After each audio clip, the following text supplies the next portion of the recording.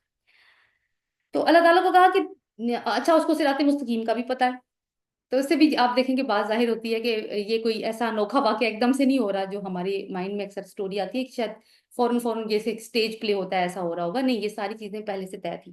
اب اس کا مطلب ہے کہ اس کو صراط مستقیم کا پتہ ہے کہ وہ اللہ کی طرف آنے والا راستہ ہے، تو اس نے یہی کہا ہے کہ میں اس راستے پہ تیرے بندوں کے لیے گھات لگا کے بیٹھوں گا، میں یعنی میں ان کو صراط مستقیم پہ آنے سے روکوں گا۔ اور کیا میں اسکیم بتا رہا ہے اللہ تعالیٰ کا، ثم لآتینہم من بین ایدیہم ومن خلفہم وعن ایمانہم وعن شمائلہم ولا تجد اکثرہم شاکرین، میں آگے سے اور پیچھے سے اور دائیں سے اور بائیں سے ہر طرف سے ان پر حملہ کروں گا اور تو ان میں سے اکثر کو ناشکرا پائے گا۔ کیا مطلب ہے آگے اور پیچھے سے حملہ کروں گا؟ دیکھیں، آگے سے فار ایگزامپل سامنے سے حملہ کرنا کیا ہوتا ہے؟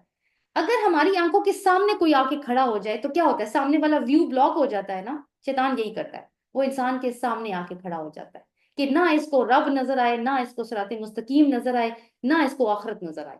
وہ دنیا کی چکا چوند میں انسان کو اتنا الجھاتا ہے کہ وہ اس دنیا کو انجوائے کرنے لگتا ہے اور آخرت کے بارے میں اس کو شک ہونے لگتا ہے، پتہ نہیں یہ ہونی بھی ہے یا نہیں ہونی، پتہ نہیں یہ اللہ تعالیٰ نے جو وعدے دی ہیں یہ سچی بھی ہیں یا نہیں، جنت دوزخ کوئی چیز نہیں ہوتی۔ اس طرح الٹیمیٹلی انسان کیا کرتا ہے؟ صراط مستقیم گم کر دیتا ہے۔ دوسری چیز یہ ہے کہ وہ من خلفہم، کہ ان کے پیچھے سے حملہ کریں گے، یہ اس کا وار کا دوسرا طریقہ ہے۔ فار ایگزامپل ایک بندہ نماز میں کھڑا ہے تو اس کو یاد کروائے گا، یادت میں فلاں کام فلاں وقت میں یہ گناہ کیا تھا۔ اب دیکھیں انسان کی حالت کیا ہوگی، نماز سے دھیان چلا گیا نا۔ یعنی انسان کو اس کا ماضی یاد کرواتا ہے، اس کا پچھلا حصہ، پچھلا وقت یاد کرواتا ہے کہ تم نے کتنے کتنے گناہ کیے تھے، اور انسان کو احساس دلاتا ہے کہ اصل میں تو تم اتنے برے ہو، یہ نمازیں شمازیں پڑھ کے نا تمہارا کچھ نہیں ہونے والا، اللہ نہیں تمہیں معاف کرنے والا، تمہیں نہیں جنت مل سکتی۔ تو کیا ہے؟ مایوسی میں مبتلا کرتا ہے نا انسان کو، اور خود ابلیس ہے نا، اس کا نام ابلیس کا مطلب بھی کیا ہے؟ سخت مایوس ہوا ہوا۔ پھر وہ دائیں سے حملہ کرتا ہے۔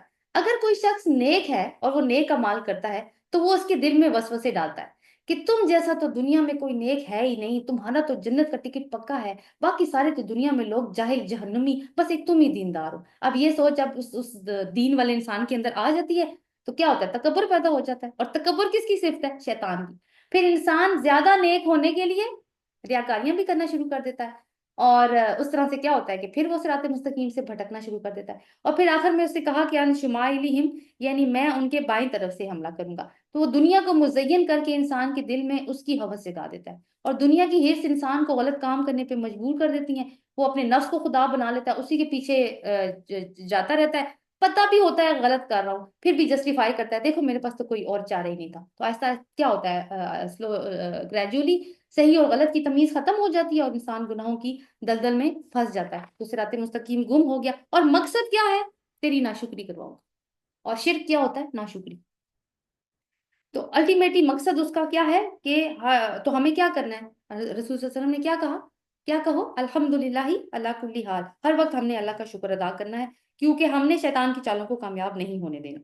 فرمایا نکل جا یہاں سے ذلیل اور ٹھکرایا ہوا، یقین رکھ ان میں سے جو تیری پیروی کریں گے تجھ سمیت سب کچھ ان سب سے جہنم کو بھر دوں گا۔ اب یہاں تک ایک سین ختم ہو گیا، اب یہاں سے دوسرا سین شروع ہوتا ہے۔ وَيَا آدَمُ اسْكُنْ أَنْتَ وَزَوْجُكَ الْجَنَّةَ فَكُلَا مِنْ حَيْثُ شِئْتُمَا وَلَا تَقْرَبَا هَٰذِهِ الشَّجَرَةَ فَتَكُونَا مِنَ الظَّالِمِينَ۔ اور اے آدم، تو اور تیری بیوی دونوں اس جنت میں رہو، جہاں جس چیز کو تمہارا جی چاہے کھاؤ، مگر اس درخت کے پاس نہ جانا ورنہ ظالموں میں سے ہو جاؤ گے۔ تو اللہ تعالیٰ نے کیا کہا؟ بس ایک ایک انسٹرکشن دی ہے جس پہ جو منع کیا ہے ایک چیز سے، کیا؟ اس درخت کے پاس نہ جانا۔ یہ وہی والی آیت ہے جو البقرہ میں ہم پڑھ چکے ہیں۔ تو ہوا کیا پھر؟ اب دشمن نے اپنا کام شروع کر دیا، کیونکہ اس نے کیا کہا تھا کہ یا اللہ تو نے مجھے صاغر یعنی چھوٹا بنایا نا، میں یہ ثابت کروں گا، جو اس کے کہنے کا مطلب تھا کہ میں نہیں، یہ سارے صاغرین تھے۔ پھر شیطان نے اس کو بہکایا تاکہ ان کی شرمگاہیں جو ایک دوسرے سے چھپائی گئی تھی ان کے سامنے کھول دے۔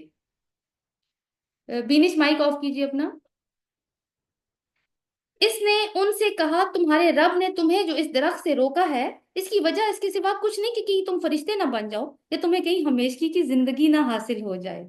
تو آپ دیکھیں اب آدم علیہ السلام اپنے پارٹنر کے ساتھ جنت میں رہ رہے ہیں اور جنت میں انجوائے کر رہے ہیں، تو جنت سے نکلنے کا کس کا دل کرے گا؟ اور ہر ایک کا انسان کو اب بتایا تو گیا ہوگا کہ تم، یہ تو اللہ نے پہلے بتا دیا کہ میں زمین کے لیے تمہیں ڈالنے والا ہوں اور موت بھی آنی ہے، تمہیں ہمیشہ وہاں پہ نہیں رہنا۔ سو اب یہ چیز ہے کہ وہ اب موت بھی انسان کے اندر یہ خواہش ہے کہ اس کو ہمیشگی کی زندگی بھی حاصل ہو۔ تو انسان کی اپنی جو کمزوری ہے نا انسان کے اندر، وہی شیطان استعمال کرتا ہے اور انہی کے ذریعے شیطان نقب لگاتا ہے انسان کے اوپر۔ اور ایک چیز اس میں یہ ہے کہ تجسس، یہ اللہ تعالیٰ نے ایک درخت کے پاس ہی جانے سے روکا، ایسی کیا بات ہوگی اس میں؟ تو یہ تجسس بھی انسان کے اندر شروع ہو جاتا ہے۔ اور اس نے قسم کھا کر ان سے کہا کہ میں تمہارا سچا خیر خواہ ہوں۔ یعنی شیطان کو اللہ کے بندوں کو بھٹکانے کے لیے کس روپ میں آنا پڑتا ہے؟ کسی خیر خواہ کے ہی روپ میں آنا پڑتا ہے۔ اس کو پتا ہے ویسے انہوں نے نہیں اللہ کے راستے سے ہٹنا۔ اسی طرح دھوکہ دے کر وہ ان دونوں کو رفتہ رفتہ اپنے ڈھب پر لے آیا، ایک دم سے نہیں لے کر آیا آتا، آہستہ آہستہ وہ جس کو اللہ تعالیٰ کہتے ہیں خطوات شیطان، آہستہ آہستہ وہ لے کر آتا ہے۔ آخرکار جب ان دونوں نے اس درخت کا مزہ چکھا تو ان کے سطر ایک دوسرے کے سامنے کھل گئے۔ درخت سے پھل کھلانا شیطان کا مقصد نہیں تھا، مقصد کیا تھا؟ ان کے کپڑے ایک دوسرے کے سامنے اتروا دینا، ان کو ایک دوسرے کے سامنے ایکسپوز کر دینا۔ اور وہ کیا ہوا، وہ جنت کے، وہ اپنے جسموں کو جنت کے پتوں سے ڈھانکنے لگے۔ اب ان کو کس نے بتایا تھا کہ پہلی دفعہ یہ سارا کچھ ہو رہا ہے؟ آدم اور حوا کو کس نے بتایا تھا کہ کپڑے اتر جائیں تو جنت تو اپنے آپ کو ڈھانپنا ہے؟ اس لیے کہ انسان کے اندر حیا کا مادہ ضرور ہے۔ اب جب انہوں نے اس شجر ممنوعہ کا پھل کھایا ہے نا تو ان کے جنتی لباس اتر گئے ہیں۔ اس سے ہمیں ایک دو نتائج نکلتے ہیں۔ نمبر ون، حرام لقمہ الٹیمیٹلی انسان کو بے حیائی کی طرف لے کر جاتا ہے۔ دوسری بات، کپڑے اتر جانا، کپڑوں کا مختصر ہو جانا، یہ کوئی فیشن نہیں ہے، یہ سزا ہے اللہ کی طرف سے۔ اور اگر ہم اس ٹرینڈ پہ چل پڑے نا کہ جتنا مختصر لباس ہوگا اتنے ہم زیادہ کلچرڈ کہلائیں گے، تو اصل میں پھر ہم کیا کر رہے ہیں یہ ہمیں سوچ لینا چاہیے۔ تب ان کے رب نے انہیں پکارا، قولا، ایک سیکنڈ رکیے گا، وَنَادَاهُمَا رَبُّهُمَا أَلَمْ أَنْهَكُمَا عَنْ تِلْكُمَا الشَّجَرَةِ وَأَقُلْ لَكُمَا إِنَّ الشَّيْطَانَ لَكُمَا عَدُوٌّ مُّبِينٌ۔ تب ان کے رب نے انہیں پکارا اور کہا، میں نے تمہیں اس درخت سے روکا نہیں تھا اور نہیں کہا تھا کہ شیطان تمہارا کھلا دشمن ہے؟ دونوں بول اٹھے، قَالَ رَبَّنَا ظَلَمْنَا أَنفُسَنَا وَإِن لَّمْ تَغْفِرْ لَنَا وَتَرْحَمْنَا لَنَكُونَنَّ مِنَ الْخَاسِرِينَ۔ البقرہ میں ہم نے پڑھا تھا کہ اللہ تعالیٰ نے ان کو کلمات سکھائے تھے، وہ کلمات یہ تھے، وہ دونوں بول اٹھے، اے ہمارے رب، ہم دونوں نے اپنے اوپر ظلم کیا، اب اگر تو نے ہم سے درگزر نہ فرمایا اور ہم پر رحم نہ کیا تو یقیناً ہم تو خسارہ پانے والوں میں سے ہو جائیں گے۔ اب دیکھیں کیا ہوا، دونوں سے غلطی ہوئی نا، شیطان سے بھی غلطی ہوئی جو کہ پہلے شیطان نہیں تھا، پہلے تو عزازیل تھا، اللہ کا تقرب حاصل تھا۔ آدم سے بھی غلطی ہوئی، لیکن شیطان نے اپنی غلطی کو جسٹیفائی کیا ہے کہ میں نے اس لیے یہ کیا۔ اور آدم علیہ السلام انہوں نے کوئی جسٹیفیکیشن نہیں دی، حالانکہ جسٹیفیکیشن آدم علیہ السلام بھی دے سکتے تھے، کیونکہ بعد میں اللہ تعالیٰ کہیں گے نا کہ جاؤ اتر جاؤ یہاں سے، تم زمین پہ جاؤ، تو آدم علیہ السلام بھی تو کہہ سکتے تھے نا، یا اللہ بنایا تو نے مجھے زمین کے لیے تھا نا، تو الٹیمیٹلی جب مجھے وہیں پہ بھیجنا تھا تو یہ کرنے کی کیا ضرورت تھی؟ نہیں، نہیں کہا آدم علیہ السلام نے، وہ چپ کر، کیونکہ آدم علیہ السلام کو پتا ہے کہ رب کے آگے جسٹیفیکیشن نہیں چلتی، تو کیا ہے کہ بس اب وہ ندامت کی وجہ سے اللہ تعالیٰ سے معافی مانگی ہے۔ فرمایا اتر جاؤ تو تم سب ایک دوسرے کے دشمن ہو اور تمہارے لیے ایک خاص مہلت تک زمین میں ہی جائے قرار اور سامان زیست ہے، اور فرمایا تم کو جینا اور وہی مرنا ہے اور اسی سے تم کو آخرکار نکالا جائے گا۔ تو اب دیکھیں کہ شیطان کا ایک تو حملہ ہوا اور اللہ تعالیٰ نے یہ ڈیمونسٹریشن دے کر جنت میں رکھ کے حضرت آدم علیہ السلام کو بتا دیا کہ زمین پہ تو وہ جانے ہی والے ہیں، لیکن کون سی وہ اینٹیز ہوں گی جن کے ساتھ ان کا وہاں پہ جا کے مقابلہ ہوگا۔ ابھی تک ہم دیکھیں تو آدم علیہ السلام کی تخلیق کے ساتھ ہی خیر اور شر، اگر ہم اس واقعے کو سم اپ کریں کہ خیر اور شر دونوں قسم کی قوتوں کا تعارف ہمیں مل گیا۔ خلیفہ کا کام کیا تھا، کیا ہوتا ہے؟ خیر پھیلانا، اللہ کی وحی کے مطابق چلنا اور دوسروں کو چلانا۔ اور شر کی قوتیں کون سی ہوں گی جو اس کو مزاحمت کریں گی؟ وہ کیا ہے؟ شیطانی قوتیں۔ اور خیر کا راستہ، اور وہ بھی کیا ہے کہ وہ روکنے کی پوری کوشش کرے گا اور اپنا پورا زور لگائے گا اس کے اوپر۔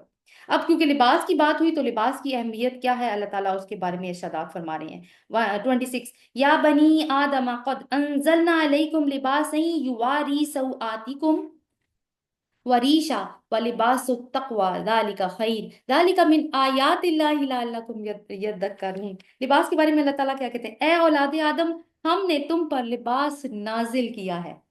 اللہ تعالیٰ اپنی آیات کے بارے میں یہ بات کرتے ہیں کہ میں نے اسے نازل کیا، اللہ لباس کے بارے میں بھی یہ بات کرے، یعنی اور ایسا ممکن ہے کہ اللہ تعالیٰ نے جب آدم اور حوا کو زمین پر بھیجا ہو تو وہ بھی ایک قسم کا نزول ہی تھا، تو ساتھ میں ان کے لباس بھی بھیجا۔ وہ تمہارا، اور لباس کا کام کیا ہے یہ اللہ نے ہمیں بتایا، وہ تمہارے جسم کے قابل شرم حصوں کو ڈھانپتا ہے تمہارے لیے جسم کی حفاظت ہے اور زینت کا بھی ذریعہ ہے. یہ لباس کے مقاصد ہے. تمہاری شرمگاہوں کو ڈھانپے، تمہارے جسم کی حفاظت کرے سردی گرمی سے، موسموں سے، اور تمہاری خوبصورتی کا بھی یہی ذریعہ ہے. اور بہترین لباس تو اللہ تعالیٰ کہتے ہیں لباس تقویٰ ہے. اب یہ پتہ نہیں تقویٰ کا لباس کیا ہوتا ہوگا. تقویٰ کے بارے میں ہم نے کچھ ڈسکشن کی ہے ہم نے. دیکھیے، اگر دل میں اللہ کی ناراضگی کا ڈر ہو اور انسان بچ بچ کر زندگی گزارے تو اس کا اثر اس کے لباس پر بھی ہوگا. ہر چیز پہ ہوتا ہے تو لباس پر بھی ہوگا. یہ وہ لباس ہے تقویٰ کا لباس جو اصل میں ہمارے باطن کو ڈھانپتا ہے. یہ ہماری روحانی زینت کا ذریعہ ہے. تو لباس التقویٰ، یہ اگر انسان تقویٰ آبزرو کرے گا، تقویٰ والا ہوگا، تو اس کا اثر اس کے لباس میں بھی نظر آئے گا. پھر وہ ایکسپوز والا کام نہیں ہوگا. یہ اللہ کی نشانیوں میں سے ایک نشانی ہے. آپ آیت پہ غور کریں، ذالک من آیات اللہ، یہ اللہ کی آیات میں سے ایک آیت ہے، ایک نشانی ہے لباس. اور ہم کیا کس طریقے سے ہم اللہ کی آیات کا استحصال کر رہے ہیں، کس انفارچونیٹ کنڈیشن پہ ہم پہنچ چکے ہیں. شاید کہ لوگ اس سے سبق لیں. اور ایک حدیث ہے کتاب اللباس بخاری میں کہ رسول اللہ صلی اللہ علیہ وسلم نے فرمایا کہ جہنمیوں کی دو قسمیں میں نے آج تک نہیں دیکھی. ایک وہ جو بیل کے دموں جیسے کوڑے سے لوگوں کو ماریں گے، اور دوسرے وہ عورتیں جو کپڑے پہننے کے باوجود ننگی ہوں گی، مائل ہونے والی اور دوسروں کو مائل کرنے والی. اے بنی آدم، اب اللہ تعالیٰ دوبارہ سے حضرت آدم علیہ السلام کی اولاد سے بات کر رہے ہیں. یا ایھا الناس نہیں کہا، کیونکہ بنی آدم تو یا ایھا الناس بھی ہو سکتے تھے. یا بنی آدم کہہ کے پکارا ہے. اور یہ کیوں، یہ بھی دیکھیں گے. یا بنی آدم لا یفتننکم الشیطان کما اخرج ابویکم من الجنہ. اے بنی آدم، ایسا نہ ہو کہ شیطان تمہیں پھر سے اسی طرح فتنے میں مبتلا کر دے جس طرح اس نے تمہارے والدین کو جنت سے نکلوایا تھا. والدین کا لفظ کیوں آیا بنی آدم کا، جو وہ بات کی اللہ تعالیٰ نے، تاکہ ہم محسوس کر سکیں اپنے والدین کے ساتھ اپنے رشتے کی قربت کو. دیکھیں، اگر کوئی ہمارے والدین کے ساتھ زیادتی کرتا ہے یا ان کو کھلے کھلے چیلنج دے کے جاتا ہے دشمنی کے، تو ہمیں اپنے والدین کے ساتھ کھڑا ہونا چاہیے یا ہمیں اس دشمن کے ساتھ کھڑے ہو جانا چاہیے. اس بات کا بھی ہمیں احساس دلوایا گیا. تو اس طرح سے تمہیں فتنے میں نہ ڈالے کہ تمہارے لباس تمہیں حرام کھلائے اور تمہارے لباس کو مختصر کروا دے، جس طرح اس نے تمہارے والدین کو جنت سے نکلوایا تھا. ان کے لباس ان سے اتروا دیے تھے تاکہ ان کی شرمگاہیں ایک دوسرے کے سامنے کھول دے. اور وہ اور اس کے ساتھی تمہیں ایسی جگہ سے دیکھتے ہیں جہاں سے تم انہیں نہیں دیکھ سکتے. ان شیاطین کو ہم نے ان لوگوں کا سرپرست بنایا جو ایمان نہیں لاتے. یہاں پہ اللہ تعالیٰ ہمیں ایک اور ٹائم لیس ایڈوائس دے رہے ہیں کہ یہ شیطان صرف ایک نہیں ہے، اس کا پورا قبیلہ ہے. یعنی یہ جن شیطان جتنے بھی ہیں، یہ انسانوں کو یہ بتائی جا رہی ہے بات، یہ تمہیں ایسی جگہوں سے دیکھتے ہیں جہاں سے تم ان کو نہیں دیکھ سکتے، لیکن یہ تمہیں دیکھتے ہیں. اور خاص طور پہ کیونکہ بے حیائی کے ساتھ تعلق چل رہا ہے تو کہاں کس وقت دیکھتے ہوں گے، یہ بات ہم سمجھ سکتے ہیں. اسی لیے ہمارے نبی صلی اللہ علیہ وسلم نے ہمیں دعائیں سکھائی ہیں کہ جب ہم واش روم میں جائیں گے تو ہم کیا دعا کریں گے، اللہم انی اعوذ بک من الخبث والخبائث. اور اس کے علاوہ جو جنابت والی دعا ہے وہ رسول صلی اللہ علیہ وسلم نے ہمیں الگ سے سکھائی ہے. اور اللہ تعالیٰ نے کہا ہے کہ شیطانوں کو ہم کس پر مسلط کرتے ہیں، وہ جو ایمان نہیں لاتے. جب یہ لوگ کوئی شرمناک کام کرتے ہیں، آیت نمبر 28، وَإِذَا فَعَلُوا فَاحِشَةً قَالُوا وَجَدْنَا عَلَيْهَا آبَاءَنَا وَاللَّهُ أَمَرَنَا بِهَا. جب یہ لوگ کوئی شرمناک کام کرتے ہیں تو کہتے ہیں ہم نے اپنے باپ دادا کو اسی طریقے پر پایا ہے اور اللہ نے ہمیں ایسا کرنے کا حکم دیا. یہ اشارہ ہو رہا ہے کہ عرب کے ایک رواج تھا برہنہ طواف، کہ کعبے کا طواف برہنہ کرنا ہے. مرد کیا عورتیں کیا سب برہنہ طواف کیا کرتے تھے. ان کے خیال میں دنیا کا جو لباس ہے اس میں تو انسان گناہ کرتا ہے، اور جب ہم طواف کرتے ہیں تو ہم نے اللہ کے قریب جانا ہوتا ہے، تو ہمیں اس لباس کا تکلف کرنے کی ضرورت نہیں ہے. ان سے کہو اللہ بے حیائی کا حکم نہیں دیا کرتا. یعنی تم تو ثواب سمجھ کے یہ کام کر رہے ہو نا، تو اللہ بے حیائی کا حکم نہیں دیتا. کیا تم اللہ کا نام لے کے وہ باتیں کرتے ہو جس کے متعلق تمہیں علم نہیں ہے کہ وہ اللہ کی طرف سے ہیں؟ اے نبی صلی اللہ علیہ وسلم، ان سے کہو میرے رب نے تو انصاف کا حکم دیا ہے، اور اس کا حکم تو یہ ہے کہ ہر عبادت میں اپنا رخ ٹھیک رکھو، اسی کو پکارو اپنے دین کو اس کے لیے خالص رکھ کر. یعنی صرف اللہ کو پکارو. نیت تمہاری یہ ہونی چاہیے کہ ہم نے اپنے رب کا تقرب حاصل کرنا ہے. جس طرح اس نے تمہیں اب پیدا کیا اسی طرح تم پھر پیدا کیے جاؤ گے. ایک گروہ کو تو اس نے سیدھا راستہ دکھا دیا اور دوسرے گروہ پر گمراہی چسپاں ہو کر رہی، کیونکہ انہوں نے اللہ کے بجائے شیاطین کو اپنا سرپرست بنا دیا اور وہ سمجھ رہے ہیں کہ ہم سیدھی راہ پر ہیں. اور کیوں سمجھ رہے ہیں؟ کیونکہ شیطان نے ان کو دھوکے کا شکار کر دیا. اے بنی آدم، یہ بھی آج بہت ہی خوبصورت، اے بنی آدم، ہر عبادت کے موقع پر اپنی زینت سے آراستہ ہو کر آؤ، کھاؤ پیو، حد سے تجاوز نہ کرو. اللہ حد سے تجاوز کرنے والوں کو پسند نہیں کرتا. کتنے احکامات دیے ہیں کہ عبادت کے موقع پر تم جب آؤ، یعنی جب تم نماز کے لیے آؤ تو اچھا لباس پہن کر آؤ. تم ویسے دنیا میں کسی سے میٹنگ کرنے جاتے ہو، تمہارا انٹرویو ہوتا ہے، تم کتنے خوبصورت کپڑے پہن کے جاتے ہو، لیکن فجر کی نماز پڑھنی ہو تو وہی سلور